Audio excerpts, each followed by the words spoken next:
Hallo zusammen, mein Name ist Marcel Mesen-Witwer. Ich bin hier im Adonia Tonstudio in Brittnau. Das ist auch der Ort, wo ich seit vielen Jahren als Musikproduzent arbeiten darf. Klavierspielen ist eine Leidenschaft von mir. Vor allem auch Lieder zu begleiten, sei das in einer Kirche, sei das ein Solosänger, sei das im Adonia.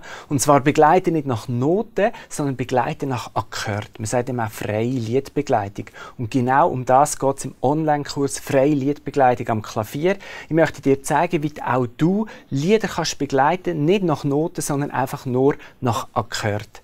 Der vierteilige Kurs ist in 2 Module aufgebaut. Im ersten Modul geht es um Akkorde und ihre Anwendung, also um Dreiklänge und ihre Umkehrung. Wir lernen hier auch den Quintenzirkel kennen und wie wir das als Tool brauchen können, um ganz coole Sachen zu machen. Und im Modul B geht es um spannend begleiten und es geht darum, Grundrhythmen einfach umzusetzen. Das Spezielle am Kurs ist, dass wir nicht einzelne Lieder anschauen und dann einfach die begleiten können, sondern ich zeige dir, wie du endlich jeden Song nachher begleiten kannst. Ich würde mich mega freuen, wenn du mit mir auf die Entdeckungsreise vom freien Liedbegleiten kommst und hoffe, dass wir uns bald im Online-Kurs wieder sehen. Bis dann!